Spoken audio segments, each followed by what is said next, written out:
Anyway, this brief peace did not last, nor did any of the ones after. Every time the war slowed or a given side stopped fighting long enough to rebuild their forces, they found an easy source of weapons, eager to get their troops back on the front lines for a very reasonable price. Enter Diego Gaspar Navarro, or DGN. Simply him. Party blower sound, Battle of Duty hit scan sound. Mom, get the camera. Oh my god. Continued square brackets. What if Trump what if Trump is a huge Ace Combat fan and believes that he can apply strange real rules to us? You know, that you can win a war exclusively with air power. It happens all the time, and those wars are incredibly quick. Don't touch the lathe of heaven, you asshole. Also, for clarity, the Laysath Civil War goes on for I'm trying to figure out the proper adjective for this. Shocking amount of time. Consider how long every other war that you have heard about has lasted. The Laysath Civil War lasts 10 fucking years. Like, the Belkan War, every other war that we have talked about, every other super weapon is on the order of like months to a year. Belka is at war, blowing itself up for 10 years solid. But we were talking about DGN. Back then, Navarro was not the head of government, or even the head of a military faction. He was simply the owner and operator of Laysath's entire weapons economy. And I do mean entire. Among other tactics, Navarro leveraged his sway with the militarized factions to either blackmail his rivals or just have their factories bombed flat. So it was like blow up a warehouse and, you get a hefty discount on some new jets. That is still wild. Through this method, he was able to corner literally all, and there's no virtually here, all of the Laysath major weapons development and manufacturing was done through his companies. And he sold those weapons to every faction fighting. Yeah. I mean, if I say too much against... I have a note for this later, but like, Diego to me is evil in a way that we have not seen, that is like awful, but also somewhat refreshing in a really fucked up way. He's not a gray man. He's not motivated by ancient Belkan revenge. He doesn't have a master he's standing scheme. 10 toes on the nonsense. Yeah, he wants money, and he knows that more war equals more money. That is the start and end of this story. And again, it's almost refreshing in a way that there's not some like shadowy cabal behind this. It's just one dipshit who is going to plunge multiple nations into war. The definition of if you fuck with a bag, I am going to have your factory leveled. Yeah.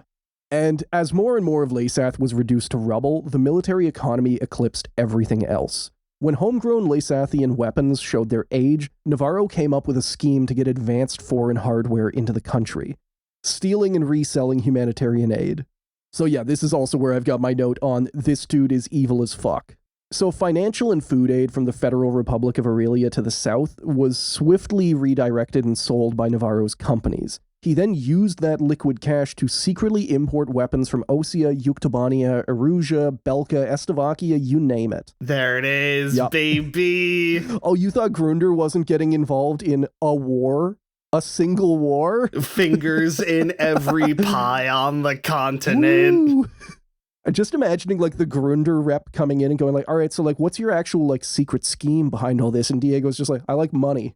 That's kind of it. That's my bag. No, but like, what's the secret behind the war? Money. He's just going into the house, looking at everything, wondering, when you inevitably, shit the bed, how much can I sell this lamp for? Flogging your flat screen TV out the back of his 5th gen fighter. Hey, you want this? It's Samsung, 70 inches. Yeah, paying exclusively in non-sanctioned Aurelian pesos. You gotta skirt the sanctions somehow, baby! Yeah, I mean... And while we do make jokes about DGN and how ridiculous he was, I don't want to sugarcoat this part. Navarro starved his own country of food and fed it guns instead. It is largely because of him that the war lasted as long as it did, because he did keep every faction fighting. He cut off arms. If a faction was doing too well, he'd cut off arms. If a faction wasn't doing well enough, he'd send them a couple of freebies. He, managed this war in such a way that it lasted as long as it did, and it made him by far the wealthiest man in Laysath. Yeah, he's playing both sides, so he always comes out on top. Specifically, something that drove this home for me was from Jeanette's reporting during the war. He noted that a single glass of wine that Navarro enjoyed daily, he was throwing these big parties in Griswold every single day, like lauding their victory. We all know the picture. Yeah. That single glass of wine was worth more than a year's salary for the average Lasathian citizen. Just to kind of like put this in context of how desperately poor Lasath was, and in large degrees still remains, while he funneled almost all, like, you know, I don't know what the breakdown is, but the money was either going into his pocket or his weapons manufacturers. There's a place called the Valdrike Mountains you might want to go to at a certain point in time. Roll around in the snow a little bit. I heard the lights are fantastic at an extremely certain point of the year. So, long story short, by 2019 and the end of the Laysath Civil War, Diego Gaspar Navarro was by far the most powerful man in Laysath. He took full control of the government and immediately set about rebuilding the unified navy. Of course, with weapons bought from his companies at a hefty markup. Yeah, I don't think we really we've hammered it home a lot, but just to put it into a little further, this dude has his hand in every bag, and he doesn't just have the soft power. No, this is whipping out the BlackBerry. I want a JNAM on that house, and then 10 minutes later, you have warheads on foreheads. And just for me, specifically, the fact that while there's still ununified military factions during the Civil War, he'll sell them at a discount. He'll give you freebies. Once he owns the army, they're paying double for everything. They're paying licensing fees. They're paying, like, they're getting advertised at. And the crown jewel of Laysath's rearmament, at least publicly, was the Gleipnir airborne fortress. Considering that 2 units of it were ready by the time the Aurelian War broke out in late 2020, it's highly likely that construction and testing was already well underway before the Civil War ended. Like, there is no way that they got all of this done in 1 year's time. And yes, there were 2 of them. When I was thinking about what it reminded me of, what you just said before. It's literally like Trump, like, booking Square brackets. You know what I mean? I know.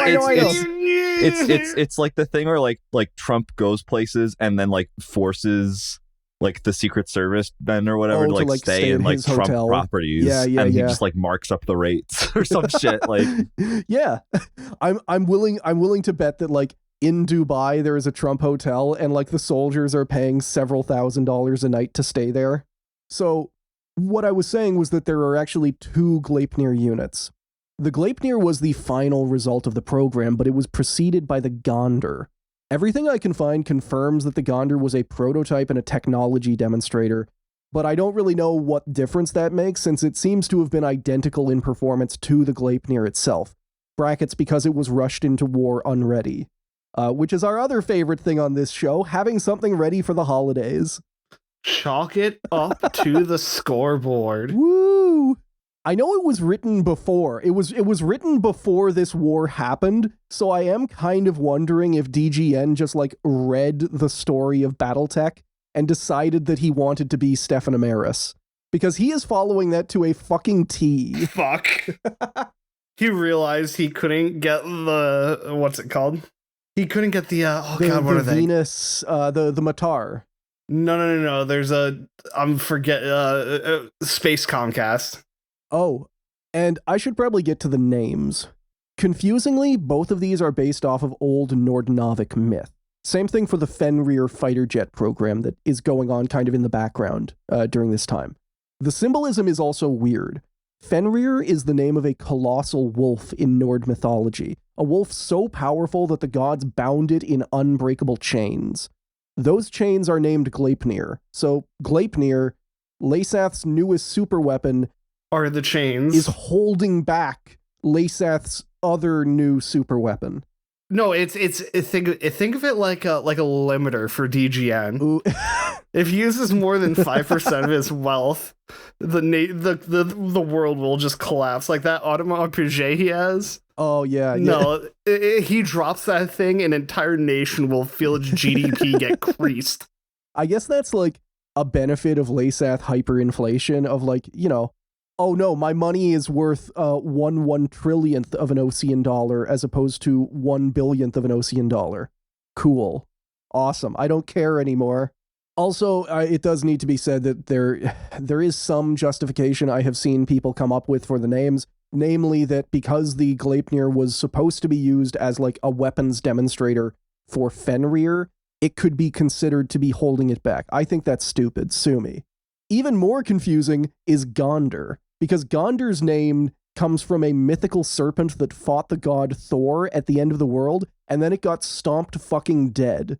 And then later on, Thor died in bed from poison that Gondr had given it. Which, like, I don't know, if I were naming a super weapon, I would avoid naming it after a mythical figure whose most famous action was dying. I'd name it, like, Kill Death Destructor or something, not... Kill Fucker 5000. Then again, you know, life imitates art. In sci-fi, every time something bad happens on a ship, it's called Icarus for some reason. Every city that gets destroyed by a super weapon is called Prospero. Yeah. Anyway, all of these things came to a head in late 2020. Diego Gaspar Navarro needed a new war to keep selling weapons to his own army. He'd spent the last year building a propaganda machine against Aurelia, blaming them for, quote, years of exploitation. He even blamed Aurelia for the misplaced aid money that he himself had stolen, saying that it was their corruption to blame. I am sorry, but I just have the mental image of him just leaning into a camera. I'm gonna walk into that embassy and tell them I fucked their mother.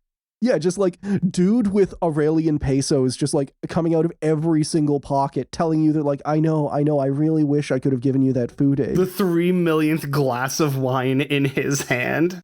Oh my god, him christening the Gleipnir, breaking a bottle of wine against its hull, and just watching like Laysat's GDP numbers take a 5% plunge. Just right on the spot. Yeah, right on the spot. It breaks the optical camo panel.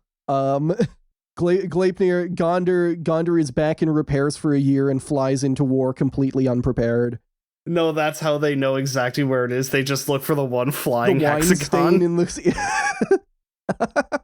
Oh, just replacing the cannon on a plane with a paintball gun to just be able to, like, optical camo? No, doesn't work anymore.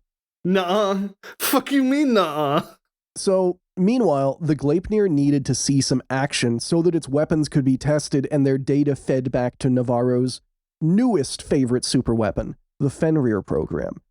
Because like any good dictator, as soon as he had his new toy that he had dump trucked the entire nation's economy into, he immediately decided that he was bored of it and he wanted something new that was even more expensive. And I'm going to say wildly impractical. The fact that the Fenrir, you know, I'm a parachute guy, not an aircraft guy, but the fact that the Fenrir's weaponry was so power intensive that they couldn't store it on the plane, and the plane had to be powered by a microwave emitter just to feed its batteries. You know, like, I feel like if I'm designing a fighter jet, it is a big problem if it has to stay within a kilometer of a microwave emitter. But hear me out. It's got a cup holder for that wine. Diego Gaspar Navarro just wearing one of those like beer helmets. Everyone else starving. He's just got 2 wine bottles. No, he's just in a fucking ball of wine inside of it like a Dune navigator. Oh, the Laysat space program. He would absolutely, like, if he were still in power now, he would be hopping a ride on like a private suborbital flight. So these are all of the things that are kind of coming to a head at the same time and pointing towards a war with Aurelia. And if an invasion of Aurelia just so happened to open up the country's vast mineral wealth to Diego Gaspar Navarro's companies, then maybe that was just a little bonus. So, in October 2020, 1 year after the end of the Civil War, the Democratic Republic of Laysath declared war on the Federal Republic of Aurelia and invaded. The Gleipnir would be the tip of the spear.